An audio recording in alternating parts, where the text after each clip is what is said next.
অবশেষে আইসিসি বিশ্বকাপ থেকে সরিয়ে দেওয়া হলো বাংলাদেশকে। বাংলাদেশের জায়গায় অন্তর্ভুক্ত করা হয়েছে স্কটল্যান্ডকে। তবে এর আগে আসন্ন টি-20 বিশ্বকাপে বাংলাদেশের জায়গায় স্কটল্যান্ডকে অন্তর্ভুক্ত করা হচ্ছে এমন দাবিই করেছিল ক্রিকেট বিষয়ক জনপ্রিয় সংবাদ মাধ্যম ক্রিকবাজ।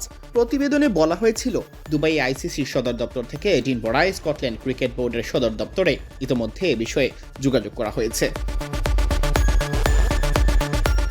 একই তথ্য নিশ্চিত করেছিল আরেক শীর্ষ ক্রিকেট ওয়েবসাইট ক্রিকইনফো। তবে স্কটল্যান্ড ক্রিকেটের প্রধান নির্বাহী কর্মকর্তা ট্রুডি লিন্ডব্লেডের সাথে যোগাযোগ করা হলেও তাৎক্ষণিকভাবে তার কোনো প্রতিক্রিয়া পাওয়া যায়নি বলে জানিয়েছিল ক্রিকবাজ। বিসিবি আইসিসি বোর্ডের সিদ্ধান্ত মানতে অস্বীকৃতি জানানোয় বিকল্প কোনো দেশকে আমন্ত্রণ জানানো ছাড়া আরও কোনো পথ নাকি খোলা ছিল না আইসিসির। সেই বিকল্প দেশ হিসেবে স্কটল্যান্ডকেই বেছে নেওয়া হয়েছে। এর আগে গত বুধবার আইসিসি স্পষ্টভাবে জানিয়ে দেয়, টি-20 বিশ্বকাপে অংশ নিতে হলে বাংলাদেশকে ভারতে গিয়েই খেলতে হবে। এরপর সরকারের সাথে আলোচনার জন্য আইসিসির কাছে 24 ঘন্টা সময় চেয়েছিল বিসিবি, কিন্তু সে সময়ের মধ্যেও সরকারের সিদ্ধান্তে কোনো পরিবর্তন আসেনি।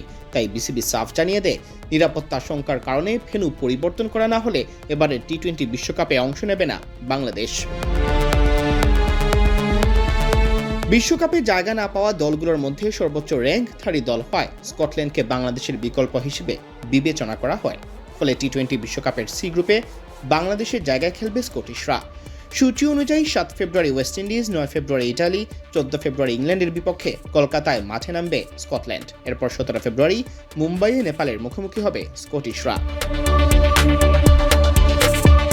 প্রসঙ্গত, ভারতের উগ্রগোষ্ঠীর হুমকির মুখে গত 3 জানুয়ারি মুস্তাফিজুর রহমানকে আইপিএল থেকে বাদ দেয় ভারতীয় ক্রিকেট বোর্ড বিসিসিআই। একজন ক্রিকেটারের নিরাপত্তা নিশ্চিত করতে না পারলে টি-20 বিশ্বকাপে বাংলাদেশ দল, সমর্থক ও সাংবাদিকদের নিরাপত্তা কিভাবে নিশ্চিত হবে, এই প্রশ্ন তুলে টুর্নামেন্টের আরেক আয়োজক দেশ শ্রীলঙ্কায় বাংলাদেশের ম্যাচ স্থানান্তরের দাবি জানায় বিসিবি। তবে আইসিসির বোর্ড সভায় ভোটাভুটিতে অধিকাংশ সদস্য দেশ ভেন্যু পরিবর্তনের বিপক্ষে মত দেয়।